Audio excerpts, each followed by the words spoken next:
Welcome back, everyone, to another explainer. Today, we're diving into a really short but honestly incredibly profound piece of writing. It's the kind of thing that might just flip your entire understanding of achievement completely upside down. I mean, we spend so much of our time and energy chasing these goals, right? But what if the true metric of success has absolutely nothing to do with what we accumulate and everything to do with what we resolve inside ourselves?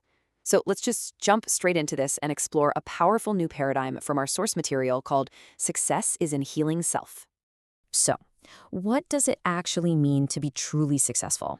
Well, if you ask society, the answers are pretty predictable. It's a certain job title, a specific tax bracket, maybe the corner office or the big house. But our text today challenges that material-driven definition head on. It's basically inviting us to just pause, take a step back, and ask ourselves if we're just running on a treadmill that somebody else built for us. We're going to explore a much deeper truth today, one that redefines success from the inside out.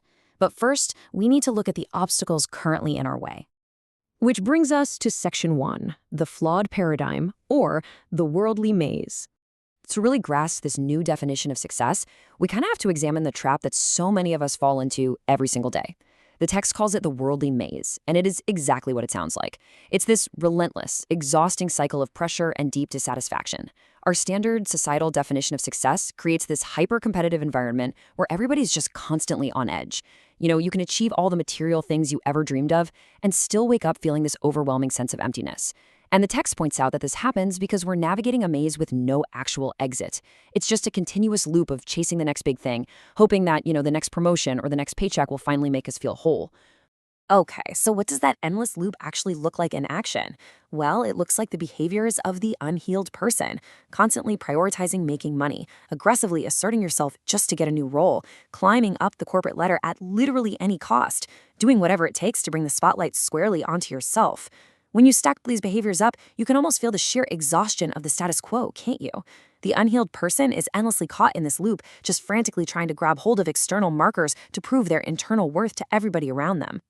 But here is where we really need to take a step back and look at this whole situation with some real empathy. Because the source text reveals this tragic irony at the heart of all this striving. Why do unhealed people act abrasively? Why do they put intense pressure on others and operate out of pure dissatisfaction? Well, it's because they hope external validation will give them the healing they desperately need. They aren't just being difficult for the fun of it. They're trying to cure an internal wound with an external bandage. They're seeking inner peace in a place where it simply doesn't exist. Let's transition to Section 2, the radiance of healing. So what is the alternative to this exhausting way of living? Let's take a collective deep breath and just leave that frantic maze behind us for a second. The author gives us this beautifully clarifying statement.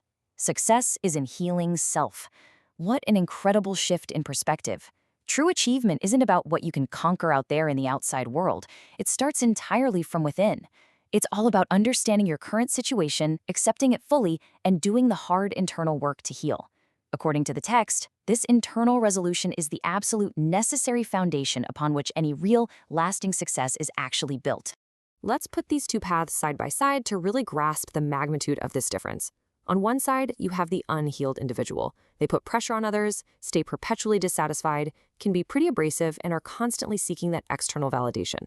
In stark contrast, on the other side, the healed individual experiences inner peace, they radiate positive energy, operate from a place of deep gratitude, and accept whatever comes their way. This isn't just some minor shift in a daily attitude. It is a massive foundational transformation in how these two states of being impact not just the person, but absolutely everyone they interact with. Just think about the people in your own life for a second. Who would you rather work with or live with? Now, wait a second. I know what you might be thinking.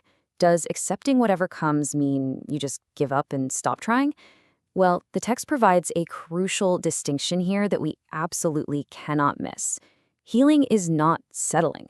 A healed person is actually not satisfied with the status quo.